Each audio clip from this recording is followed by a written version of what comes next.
آغا Khan university examination board کی جانب سے 10ویں جماعت 2022 کے سمعی مہارتوں کے امتحان میں ہم آپ کو خوش آمدید کہتے ہیں۔ اس جزو کا کل دورانیہ 25 منٹ ہے اور اس کے کل نمبر 16 ہیں۔ آپ کو 2 اقتباسات سنائے جائیں گے۔ ہر اقتباس 2 بار سنایا جائے گا۔ پہلے آپ اقتباس نمبر 1 کو غور سے سنیے اور پھر اس اقتباس سے متعلق 8 سوالات کو خاموشی سے پڑھنے کے لیے 2 منٹ کا وقفہ ہوگا۔ اس کے بعد آپ اقتباس نمبر 1 دوبارہ سنیں گے اور اپنے جوابات جوابی ورق پر موجود 4 دائروں میں سے کسی ایک صحیح دائرے کو پر کر کے دیں گے۔ اس اقتباس کے سوالات حل کرنے کے لیے آپ کو 3 منٹ کا وقت دیا جائے گا۔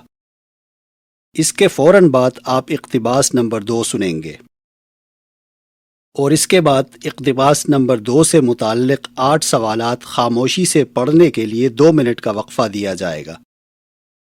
اس کے بعد آپ اقتباس نمبر 2 دوبارہ سنیں گے اور اپنے جوابات جوابی ورق پر موجود 4 دائروں میں سے کسی ایک صحیح دائرے کو پر کر کے دیں گے۔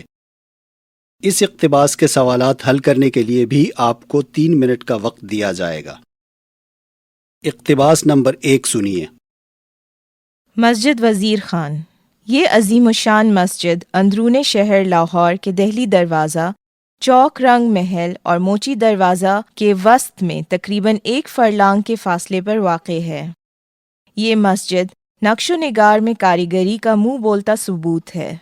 مسجد وزیر خان سلطنت مغلیہ کے عہد میں تعمیر کی جانے والی نفیس کاشیکاری و کانسیکاری پر مشتمل خوبصورت مسجد ہے جو بادشاہی مسجد کی تعمیر سے 32 سال پہلے 3 دسمبر 1641 عیسوی کو تکمیل کو پہنچی۔ دلچسپ بات یہ ہے کہ یہ قابل دید مسجد کسی مغل شہنشاہ نے نہیں بلکہ علم الدین انصاری نے تعمیر کروائی۔ جنوری 1621 عیسوی میں وہ مغل دارالحکومت آگرہ پہنچے۔ ان دنوں ملکہ نور جہاں علیل تھیں۔ انہوں نے ملکہ کا علاج کیا تو ملکہ صحت یاب ہو گئیں۔ اس کے صلے میں انہیں وزیر خان کے خطاب سے نوازا گیا۔ شاہجہاں کے عہد میں وزیر خان کو امیر الامراء کا خطاب بھی دیا گیا۔ جب شاہجہاں لاہور آیا تو اس نے وزیر خان کو لاہور کا ناظم یا گورنر مقرر کر دیا۔ وزیر خان 1632 عیسوی سے 1639 عیسوی تک لاہور کے حاکم کے عہدے پر فائز رہے۔ شاہجہاں کے دور میں وزیر خان نے 1635 عیسوی میں اس مسجد کی بنیاد رکھی، بازار دہلی دروازے کو آباد کیا اور مزار سید محمد اسحاق المعروف میرا بادشاہ کا پختہ حجرہ جو زیارت گاہ عام تھا کو مسجد میں شامل کر لیا۔ وزیر خان نے شاہی انعامات کی رقم کو مسجد کی تعمیر پر خرچ کیا اور یوں اپنا نام رہتی دنیا تک چھوڑ گئے۔ 1641 عیسوی کو مسجد مکمل ہوئی۔ مسجد کی تکمیل کے بعد وزیر خان نے ایک وصیت نامہ تحریر کروایا جو ان کے بعد ان کی اولاد کو منتقل ہوتا رہا۔ وصیت نامہ کی تحریر کو نور احمد چشتی نے اپنی کتاب تحقیقات چشتی اور سید محمد لطیف نے اپنی کتاب تاریخ لاہور میں شامل کیا ہے۔ اس وصیت کے مطابق مسجد کا انتظام طویل عرصے تک متولیوں کے ہاتھ رہا، لیکن اب اس کا انتظام محکمہ اوقاف حکومت پنجاب کے پاس ہے۔ مسجد وزیر خان لاہور کی قدیم، عالی شان اور لاسانی مسجد ہے جس کی شہرت اور تذکرہ یورپ تک پھیلا ہوا ہے۔ مسجد کا صحن وسیع ہے جس میں سرخ اینٹوں کا فرش لگایا گیا ہے۔ صحن کے درمیان میں وضو کرنے کے لیے حوض بنا ہوا ہے۔ مسجد کی مشرقی، جنوبی اور شمالی سمت حجرہ نما کمرے بنے ہوئے ہیں جن کی تعداد 32 ہے۔ کدپوں پر عربی اور فارسی حروف سے ایسی خطاطی کی گئی ہے کہ نامور خطاط بھی دیکھ کر حیران رہ جاتے ہیں۔ مسجد کے صدر دروازے سے داخل ہوں تو ایک طویل ڈیوڑی نما راستہ ہے۔ اس حصے میں چاروں طرف بلند محرابی دروازے موجود ہیں۔ درمیان میں ایک بلند گنبد ہے جس میں زنجیر سے ایک خوبصورت فانوس لٹکا ہوا ہے۔ مسجد کے 2 صحن، صحن خاص اور صحن عام ہیں۔ صحن خاص میں 5 محرابیں ہیں، ان میں نفیس کاشیکاری کی گئی ہے۔ مسجد کے 5 گنبد اور 4 مینار ہیں۔ ہر مینار کی بلندی 107 فٹ ہے۔ میناروں پر گلکاری اور نقاشی کا دیدہ زیب کام کیا گیا ہے جو صدیاں گزرنے کے باوجود دلکش دکھائی دیتا ہے۔ اب سوال نمبر 1 تا 8 جو کہ صفحہ نمبر 2 اور 3 پر ہیں، خاموشی سے پڑھنے کے لیے آپ کو 2 منٹ دیے جاتے ہیں۔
اقتباس نمبر 1 دوبارہ سنیے۔ اس دوران آپ چاہیں تو اس سمعی اقتباس سے متعلق سوالات پڑھ سکتے ہیں۔ مسجد وزیر خان۔ یہ عظیم الشان مسجد اندرون شہر لاہور کے دہلی دروازہ، چوک رنگ محل اور موچی دروازہ کے وسط میں تقریباً 1 فرلانگ کے فاصلے پر واقع ہے۔ یہ مسجد نقش و نگار میں کاریگری کا منہ بولتا ثبوت ہے۔ مسجد وزیر خان سلطنت مغلیہ کے عہد میں تعمیر کی جانے والی نفیس کاشیکاری و کانسیکاری پر مشتمل خوبصورت مسجد ہے جو بادشاہی مسجد کی تعمیر سے 32 سال پہلے 3 دسمبر 1641 عیسوی کو تکمیل کو پہنچی۔ دلچسپ بات یہ ہے کہ یہ قابل دید مسجد کسی مغل شہنشاہ نے نہیں بلکہ علم الدین انصاری نے تعمیر کروائی۔ جنوری 1621 عیسوی میں وہ مغل دارالحکومت آگرہ پہنچے۔ ان دنوں ملکہ نور جہاں علیل تھیں۔ انہوں نے ملکہ کا علاج کیا تو ملکہ صحت یاب ہو گئیں۔ اس کے صلے میں انہیں وزیر خان کے خطاب سے نوازا گیا۔ شاہجہاں کے عہد میں وزیر خان کو امیر الامراء کا خطاب بھی دیا گیا۔ جب شاہجہاں لاہور آیا تو اس نے وزیر خان کو لاہور کا ناظم یا گورنر مقرر کر دیا۔ وزیر خان 1632 عیسوی سے 1639 عیسوی تک لاہور کے حاکم کے عہدے پر فائز رہے۔ شاہجہاں کے دور میں وزیر خان نے 1635 عیسوی میں اس مسجد کی بنیاد رکھی، بازار دہلی دروازے کو آباد کیا اور مزار سید محمد اسحاق المعروف میرا بادشاہ کا پختہ حجرہ جو زیارت گاہ عام تھا کو مسجد میں شامل کر لیا۔ وزیر خان نے شاہی انعامات کی رقم کو مسجد کی تعمیر پر خرچ کیا اور یوں اپنا نام رہتی دنیا تک چھوڑ گئے۔ 1641 عیسوی کو مسجد مکمل ہوئی۔ مسجد کی تکمیل کے بعد وزیر خان نے ایک وصیت نامہ تحریر کروایا جو ان کے بعد ان کی اولاد کو منتقل ہوتا رہا۔ وصیت نامہ کی تحریر کو نور احمد چشتی نے اپنی کتاب تحقیقات چشتی اور سید محمد لطیف نے اپنی کتاب تاریخ لاہور میں شامل کیا ہے۔ اس وصیت کے مطابق مسجد کا انتظام طویل عرصے تک متولیوں کے ہاتھ رہا لیکن اب اس کا انتظام محکمہ اوقاف حکومت پنجاب کے پاس ہے۔ مسجد وزیر خان لاہور کی قدیم، عالی شان اور لاسانی مسجد ہے جس کی شہرت اور تذکرہ یورپ تک پھیلا ہوا ہے۔ مسجد کا صحن وسیع ہے جس میں سرخ اینٹوں کا فرش لگایا گیا ہے۔ صحن کے درمیان میں وضو کرنے کے لیے حوض بنا ہوا ہے۔ مسجد کی مشرقی، جنوبی اور شمالی سمت حجرہ نما کمرے بنے ہوئے ہیں جن کی تعداد 32 ہے۔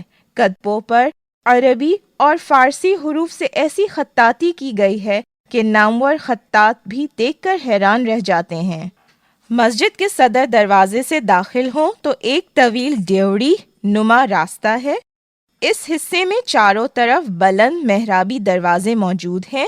درمیان میں ایک بلند گنبد ہے جس میں زنجیر سے ایک خوبصورت فانوس لٹکا ہوا ہے۔ مسجد کے 2 صحن، صحن خاص اور صحن عام ہیں۔ صحن خاص میں 5 محرابیں ہیں، ان میں نفیس کاشیکاری کی گئی ہے۔ مسجد کے 5 گنبد اور 4 مینار ہیں۔ ہر مینار کی بلندی 107 فٹ ہے۔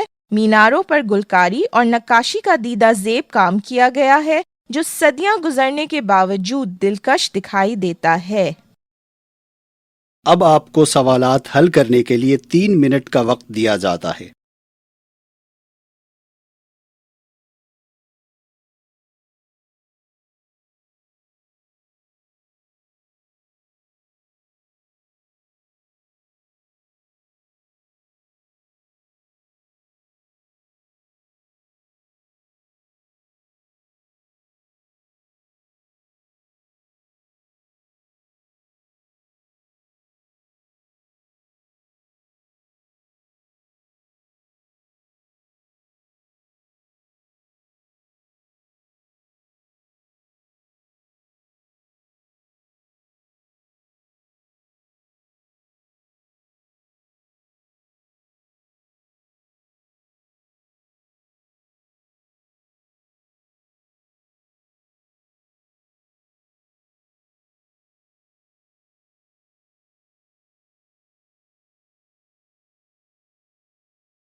اب آپ اقتباس نمبر 2 سنیں گے۔ یہ اقتباس بھی 2 مرتبہ سنایا جائے گا۔ اقتباس نمبر 2 سنیے۔ کتنے پابند وقت ہیں ہم، آپ کے وقت پر سینکڑوں افراد نے قبضہ کر رکھا ہے۔ آپ کے وقت پر اس بس نے قبضہ کر رکھا ہے جو 15 منٹ کی دھکم پیل کے بعد اسٹارٹ ہوتی ہے۔ پھر آپ کی زندگی کے ایک ایک لمحے پر وہ مسافرین سوار ہیں جو بظاہر صرف بس میں سوار ہو رہے ہیں۔ آپ کا وقت اس ٹریفک کانسٹیبل کی مٹھی میں بند ہے جو صرف اسٹاپ کی تختی بتا کر آپ کی زندگی میں سے 5 منٹ یوں نچوڑ لیتا ہے جیسے آپ لیموں کا رس نچوڑتے ہیں۔ اب ہمارے لیے پابندی وقت اس لیے مشکل ہے کہ ہمارے سوائے اس دنیا میں کوئی بھی وقت کی پابندی کرنا نہیں چاہتا۔ ہم صبح 6 بجے بیدار ہونا چاہتے ہیں، لیکن ہمیں تو بیدار ہونے کے بعد چائے کی ضرورت ہوتی ہے، اور چائے کے لیے دودھ کا ہونا ضروری ہے۔ اب گوالن کے لیے کسی طرح بھی یہ ممکن نہیں کہ وہ صبح 6 بجے ہمارے لیے دودھ لے آئے، اور وہ 6 بجے دودھ کیوں کر لے آئے گی جبکہ اتنی الگ صبح تو نل بھی نہیں کھلتے۔ 7 بجے صبح نل کھلیں گے، پھر 7:30 بجے اس میں پانی ملائے گی، 8 بجے دودھ کی بالٹی لے کر اپنے گھر سے نکلے گی، اور جب مختلف گھروں کے پھیرے لگاتی ہمارے در غربت پر پہنچے گی تو گھڑی 9 بجا رہی ہوگی۔ ہم تو 6 بجے اٹھنے کے خواہش مند ہیں، لیکن محض گوالن کی خاطر ہمیں اپنی عمر عزیز کے 3 گھنٹے بستر میں سو کر گزارنے پڑتے ہیں۔ سچ پوچھئے تو ہم نے جب بھی وقت کا پابند بننے کی کوشش کی تو ہم پر برا وقت آن پڑا۔ ہمیں یاد ہے کہ ہم نے میٹرک کے امتحان کی تیاری کے لیے جو ٹائم ٹیبل مرتب کیا تھا وہ خود 1 مہینے کی لگاتار محنت و جافشانی کے بعد تیار ہوا تھا، اور جب امتحان قریب آیا تو پتا چلا کہ جب تک ہماری عمر 16 سال نہیں ہو پاتی اس وقت تک ہم امتحان میں شریک نہیں ہو سکتے۔ اس کے بعد سے پابندی وقت سے اتنی نفرت ہو گئی کہ زندگی میں انٹرمیڈیٹ کی بس 2 سال لیٹ پہنچی، اور بی اے کا امتحان تو مکمل 3 سال تک امتحان میں نقل مارنے کے بعد کامیاب کیا۔ لیکن اب ہمیں وقت کی پابندی کا خیال اس لیے نہیں آتا کہ ہم نے ہم سے بڑے بے نیازان وقت دیکھے ہیں۔ مثلا ہم ایک دن اپنے ایک دوست سے ملنے کے لیے سپہر 3:30 بجے ان کے دفتر پہنچے۔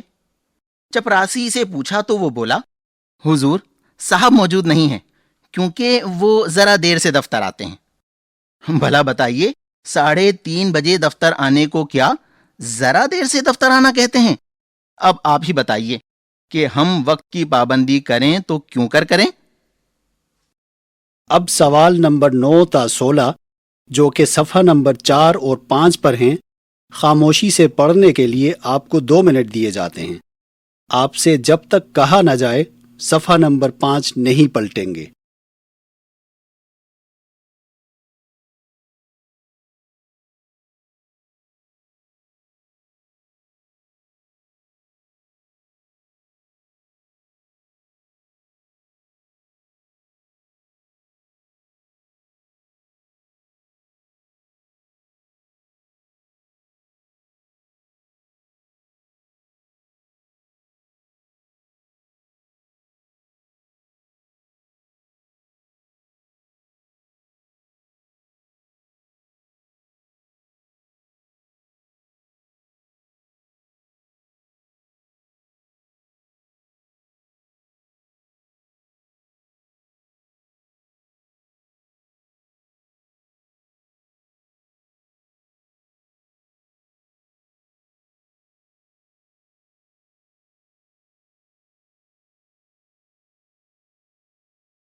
اقتباس نمبر 2 دوبارہ سنیے۔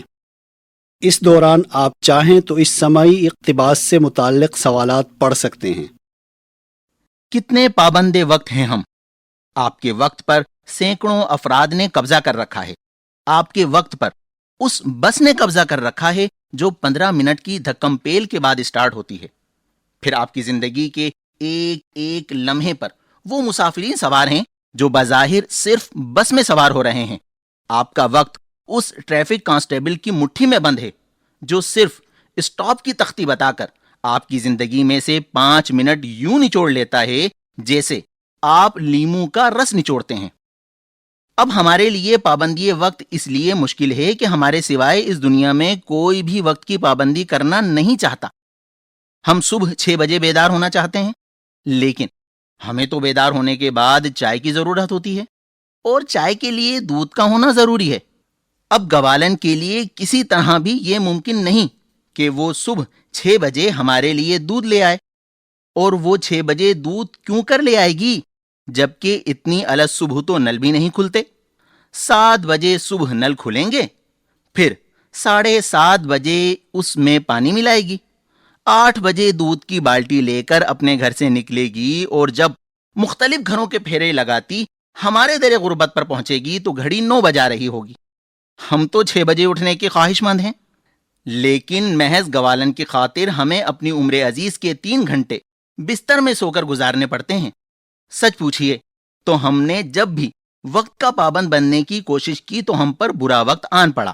ہمیں یاد ہے کہ ہم نے میٹرک کے امتحان کی تیاری کے لیے جو ٹائم ٹیبل مرتب کیا تھا وہ خود 1 مہینے کی لگاتار محنت و جافشانی کے بعد تیار ہوا تھا. اور جب امتحان قریب آیا تو پتا چلا کہ جب تک ہماری عمر 16 سال نہیں ہو پاتی اس وقت تک ہم امتحان میں شریک نہیں ہو سکتے.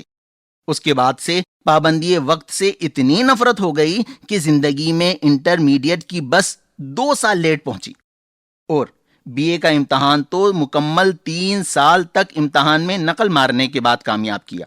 لیکن اب ہمیں وقت کی پابندی کا خیال اس لیے نہیں آتا کہ ہم نے ہم سے بڑے بے نیازانے وقت دیکھے ہیں. مثلا ہم ایک دن اپنے ایک دوست سے ملنے کے لیے سپہر 3:30 بجے ان کے دفتر پہنچے. چپراسی سے پوچھا تو وہ بولا، حضور صاحب موجود نہیں ہیں کیونکہ وہ ذرا دیر سے دفتر آتے ہیں. بھلا بتائیے 3:30 بجے دفتر آنے کو کیا ذرا دیر سے دفتر آنا کہتے ہیں؟ اب آپ ہی بتائیے کہ ہم وقت کی پابندی کریں تو کیوں کریں؟ اب آپ کو سوالات حل کرنے کے لیے 3 منٹ کا وقت دیا جاتا ہے.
آپ کی سمعی مہارتوں کے جوابات کا وقت ختم ہوا اور اب آپ دوسرے جزو کے سوالات کے لیے صفحہ پلٹ سکتے ہیں۔ اس دوسرے جزو کے لیے آپ کے پاس 25 منٹ ہیں۔